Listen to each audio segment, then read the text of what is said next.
back here on the Cover 3 podcast every single time about this year as we're getting ready to prepare for going into spring practice, some position battles, and then eventually, once we get out of spring practice, on into summer school and more for our preparation for the 2026 season. I'd like to have a conversation about turnaround teams, because if there is one type of fan base that is yearning for the upcoming season, it is going to be one that is looking for a better year on the field. We've split this up into a couple of conversations. Teams that did not make a bowl game last season but have the same coach. Teams that did not make a bowl game last season and have a new coach. Teams that did make a bowl game but might be poised for a jump up in a tier. And then, as I mentioned at the beginning of the show, our prediction for the biggest win total improvement. Tom, I'm going to let you turn the spotlight where you would like to go first. You did write a feature on a topic similar to this over on CBSSports.com, I believe 2 weeks ago. Some time ago. As you were going through your process, which of these teams, again, teams that did not make a bowl game last season but have the same coach, which one stood out to you as ones that you were legitimately encouraged by? Well, encouraged is a strong word, but I mean, one that I wrote that was not surprising or not expecting, honestly, to be a team that I felt kind of optimistic about heading into. And we talked about it on the show earlier. West Virginia. Like, this is a team that last season did not have the greatest year. They went 4-8. They have their same coach. But if you look at their schedule this year, like, a lot of things going their way. They get Coastal, Tennessee Martin, and then a home game against Virginia in non-con, which, that could be coin flippy, but still it's in Morgantown. But once they get into Big 12 play, and we've talked about it a million times, like, clearly Texas Tech has pulled away from the pack, and BYU seems to be kind of doing that itself. But the rest of that league, a lot of similarity. Well, Texas Tech is on the schedule. They're on the road. You're going to lose that one, but you don't have to play BYU. Utah's on there, but Utah, we don't know. They've lost Kyle Whittingham. Who knows what that team's going to really look like? It's just schedule-wise, there's a lot of room to maneuver and get wins here. And I don't think West Virginia is going to jump up. Like, we're going to talk about teams that, like Kennesaw State that went from 2 to 10 wins. That's not going to be West Virginia. But I do think that you're looking at a situation where you can go from 4-8 to 7-5 and maybe even 8-4 if things break your way. I like that. Do y'all share that optimism? Yeah, I had it on my list. I think second year of the system under Rich Rod will help quite a bit, actually. They got Michael Hawkins, right? Mm-hmm. Yeah. Who I think could be a really good fit in his system, what he wants to do. And remember, Chuck, who is the GM of West Virginia, I believe, was at Oklahoma with Brent. So he would have seen him and been fairly familiar with him, like in practice and at least been around the kid. Mm-hmm. I generally like when a team goes and gets some quarterback they have a connection to, because otherwise you wouldn't, like, if you knew about him and you didn't like him, clearly, like, you wouldn't go get him. I mean, there's some selection bias issue there, but ultimately, I think that's usually a positive sign. Our adjustments in terms of the potential of an Oklahoma offense with John Mateer, Oklahoma offense with Michael Hawkins, might lead some to believe that we are overly negative on Michael Hawkins as a player. I would say that we were overly negative on that situation for that player, given that opponent, that if you put him with Rich Rodriguez with some time to prepare and you're playing against that schedule that Tom just detailed, I think there's a very different ceiling. I mean, that's what, speaking of Hawkins, I mean, UNLV is not going to be mentioned here, but Jackson Arnold, that's another player who all of a sudden you drop Jackson Arnold in the Mountain West, we might be seeing a little bit of a different Jackson Arnold. Great opportunity for Michael Hawkins, I think, in the Big 12 with West Virginia. Yeah, agreed. Bud, where do you want to go? Man, I think there's a lot of good candidates here. I agree. I think Wisconsin, honestly, like if you got quarterback right, they have probably the most drastic change in schedule difficulty as far as in their favor in all the P5 or P4. I don't think Fickell is a bad coach, right? I think some of his success there at Cincinnati was probably the fact that he had like an all-star staff that is now spread around college football and done extremely well. And it's hard to kind of get that cast of characters all back together and build the same level of staff there at Wisconsin. Not that like it's easier to do at Cincinnati, but just like I think he had lightning in a bottle. But I still think he's a good football coach. And if you don't have to play an absolute murderer's row schedule and you get some roster improvement, I think you could see a real jump for them this year. I had them on my list. They being there for the Ohio State game, it was about as bad a environment as you could be in. Like, just people wanted Luke Fickell gone. They're chanting, fire him. And then that's when he obviously, the athletic director, stepped up. So we're going to keep him. Finished the season 2-2. 2 of those wins against top 25 opponents in Washington, Illinois. They have some young talent on the defensive side of the ball. They really started to play pretty hard for him. I think his players like playing for him. And I do think the schedule, I mean, the last 2 seasons, they've had top 5 toughest schedule in the country. That's going to change significantly. They do have Notre Dame early, which is going to be brutal. And then you mentioned the quarterback. Like, they have had, not only have they struck out on quarterback, but they've also had major quarterback injuries. So if they can get the most out of this Colton Joseph from Old Dominion and, kind of get somebody some stability at the very least at quarterback, I think they were my top candidate for turnaround program. I talked about it a bit with you last week, Chip. I definitely think that this team will go bowling this year. Mm-hmm. And I think the schedule, like Bud mentioned, that carries a lot of weight because you're not playing Ohio State. You're not playing Michigan or Oregon, although you get Penn State, you get USC, and then you also have Notre Dame in your non-con to start the season. So it's not like they're going to – I am not sure if it's what I would qualify as a, quote, turnaround team, because I'm not overly sold on the roster overhaul that they've had there this offseason. I get the upside of Colton Joseph, but he had a lot of turnover problems while playing in a lesser league. I don't know that that's just suddenly going to go away now that he's playing in the Big Ten. I know that they brought in a lot of transfers. I don't know if the roster is going to have a significant increase talent-wise compared to where it was last year. So I think they're going to go bowling. I don't know if they're going to, quote, turn things around. Yeah, like, you don't know that you're going to buy them for 27 based on record improvement, which you think is mostly schedule based. Yeah, like I could see them going 7-5, and I don't know if we would constitute that as, wow, Luke Fickell's really turned things around in Madison. Well, I think for the purpose, I mean, it's March 9th. I think for the purposes of a discussion, then it's like we're looking at Wisconsin as an obvious candidate, because at this point, I'm entertaining a ceiling where Colton Joseph is awesome. That ceiling is there, yeah. And so, like, that's if these things click, because I've also got some teams on here where I'm not predicting they're a turnaround team, but I was instead just curious to ask the question, can they be? Like, how about this? If I give you Wisconsin, Rutgers, Maryland, you're going to take Wisconsin as your top pick from that group, right? Wisconsin, Rutgers, Maryland. Yeah, I have Wisconsin. Those 3, yeah. Yeah, but Big Ten teams that we're not bowling, that we expect to be bowling and could be having a good bounce back. Or what about Rutgers, Maryland? I think Maryland, because I just think they have more upside with those players. Yeah. Same. Yeah. I mean, I think Rutgers is probably going to take a small step backwards. I don't, like, unless you paid super close attention to them, and believe me, I understand why you didn't. Like, Ethan Kaliak-Manis was huge for them. He was a very good player for them, and I think replacing him could be a problem. I think, and this is unfortunately the, Locke's poisoned brain that I have inside my skull, but they kind of lost their identity, like they weren't a good defensive team. No. And so you had to let Ethan Kaliak-Manis go out there and cook a little bit. So you lose him. What are you resettling on? Are they going to be able to? The receiver's name too. Are you going to be able to resettle on a group that's going to play teams close and give yourself a chance to win late? Because defensively, they were not at all what you would come to expect from Rutgers, given that. And then Ian Strong transferred to Cal. That's a big they lost the receivers. Because Wisconsin also lost a lot of players. That's where you're going to be looking at do the ins match the outs in terms of the overall talent in, overall talent out. Man, I'm sorry to be a little Debbie Downer here, but we'll at least be able to do a palate cleanser. We put him in the thumbnail. I mean, Mike Norvell's bowling, right? He's either bowling or he's fixing the bowls around the holiday table. Where are they better?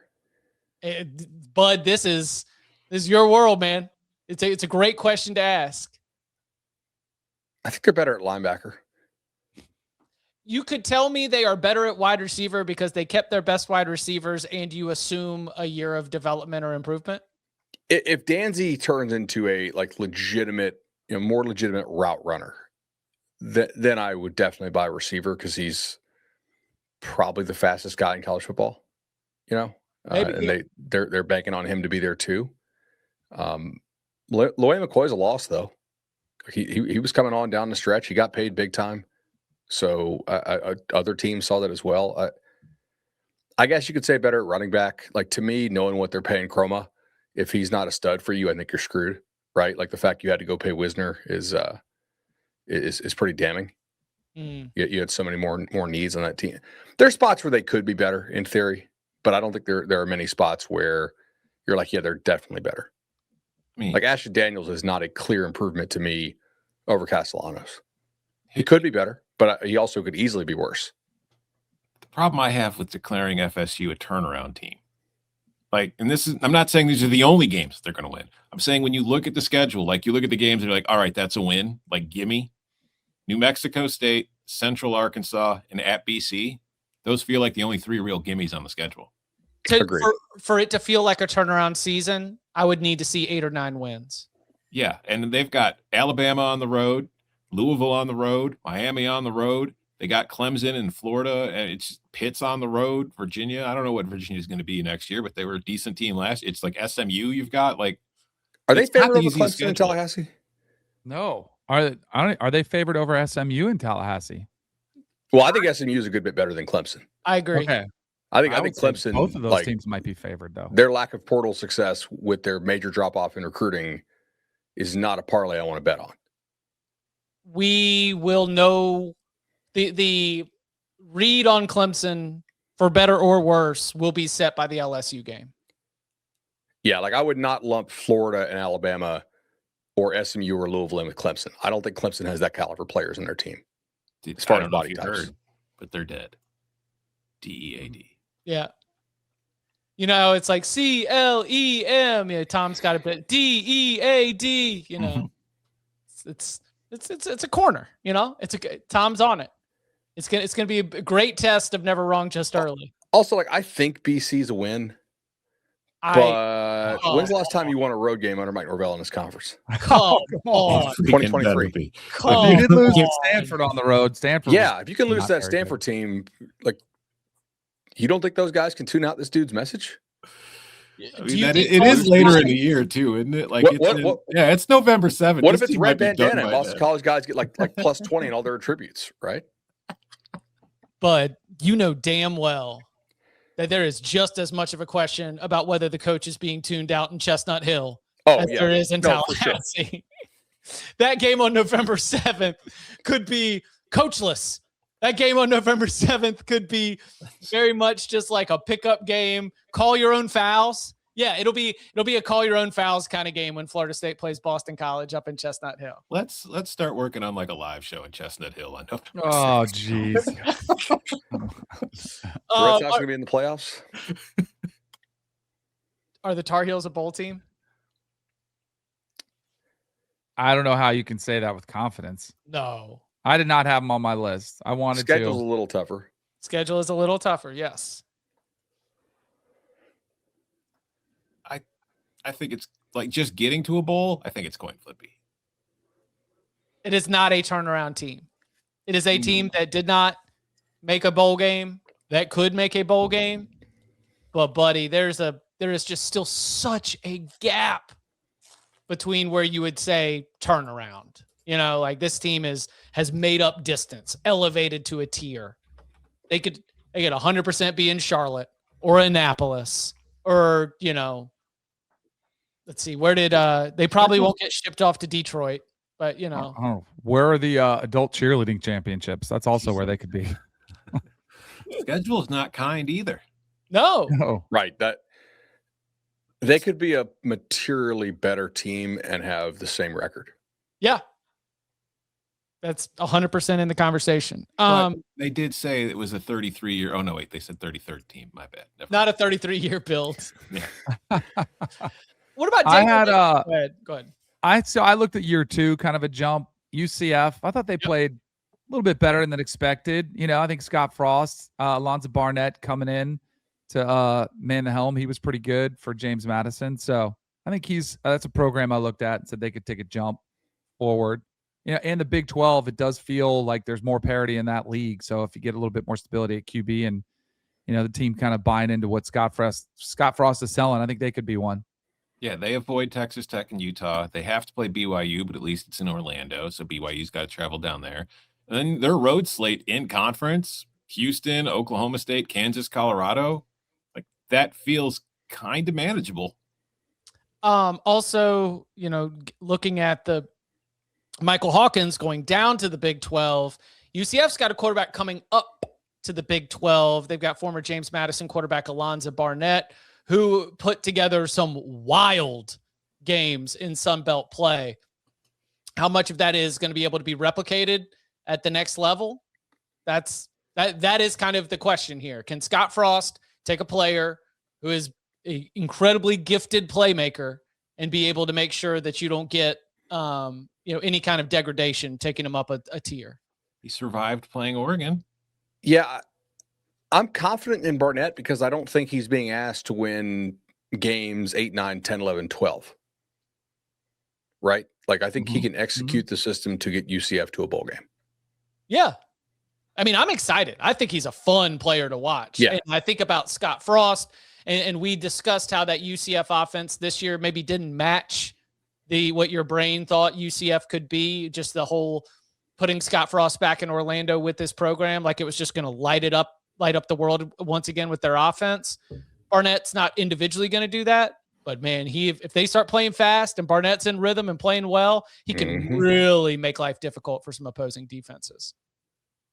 All right, I've got one other one that I knew I wanted to hit here. Baylor. Yeah, I had him on there too.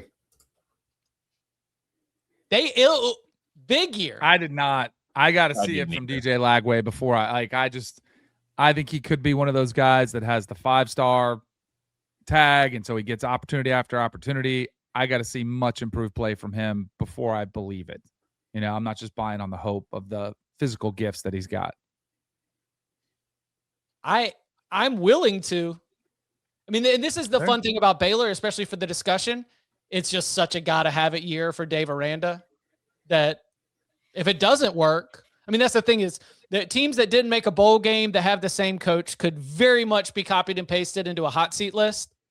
I mean, we're talking about Wisconsin. We're talking about Baylor. We're talking about Florida State. We're talking about these coaches that kind of have to do it.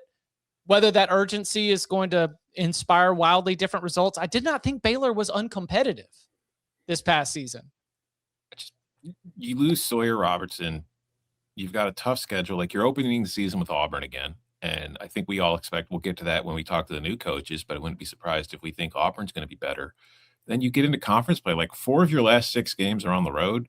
It's Kansas, UCF, and then you're on the road for BYU. You're on the road for Houston. And the 2 home games interspersed in there are Iowa State and Texas Tech. Like, nothing I saw from Baylor the last year makes me think that they're going to have a massive turnaround playing that schedule.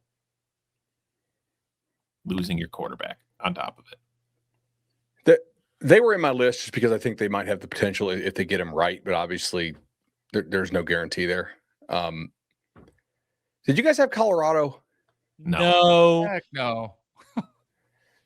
I know people think I'm like the anti-Colorado guy, but 3-9 is pretty floorsy. It's hard to be worse than that. So I think, and in the Big 12, like the bottom half of the Big 12 is just so gettable. The schedule's like, I looked at this earlier. Let me pull it back up. The schedule's not but it was that bad. To get to a bowl, right? So they got to go 3-6. Mm-hmm. Yeah. So you get Northwestern, right? Now you're at Georgia Tech. Mm-hmm. I think they lose that, but I mean, there's no guarantee on that, right? You host Texas Tech, you host Utah. So those are difficult games, I would say, back to back. Yeah. Like Oklahoma State, Kansas State, Arizona State, Houston, Cincy, UCF. If you can go 3-0 in the non-con, which I don't think is insane, because I think Georgia Tech drops off. Can you go 3-6 in Big 12 play and get to a bowl? So it's Juju. I don't think you're going 3-0 in non-con though. Right. Yeah, but I think you're better than Northwestern. But you're on the road against Northwestern, and I'm not sure you're better that's than fair. they are. You're and right. that's my concern too. Is like this is a team of transfers, and there's the Dion health situation. It's like you look at the start of that schedule. They're at Georgia Tech to start. They get Weber State. They're at Northwestern, at Baylor, Texas Tech, Utah. If they're 1-5 or 2-4 after those first 6 games, does this team even bother showing up the rest of the way? I'm not ready to. I'm not putting them on quit watch. I am. Colorado is on quit watch. If they're 1-5, I think that's a total dumpster fire. Let's make sure that for the record, Tom Fornelli is declaring Clemson dead and putting Colorado on quit watch by mid-March. I don't like the effort I'm seeing from those boys this spring. They're fighting. That's good. They're fighting. It's a good thing. We're showing somebody tapped out though. So Juju's Marion's offense could be fun. Yeah. It could be. If Juju Lewis clicks in Brennan Marion's offense, you could sell me on Colorado having a wildly entertaining team that, yes, could win. Like, you can win coin flips and just flip 3-9 to 6-6. So just sell me on the other side of the ball, I think is where I'm at on that one. That's totally fair. Sell me on the other side of the ball. What was it? Like, Colorado could be 10th in total offense yards per game nationally and 7-5. Has Danny gotten the text yet about Tua to the Falcons? And will he need to talk about this on HQ? I have not. I'm working tomorrow on HQ. So is today the start of NFL free agency, Danny? Yeah, 9 a.m. But this is the tampering window. Doesn't it officially start Wednesday? Okay. Well, because I'm supposed to be doing like an hour-long mock draft on HQ again, and I'm just waiting to get the text that they're going to cancel it because of NFL. Because of Tua. Well, anything Dolphins, it's always going to be high priority.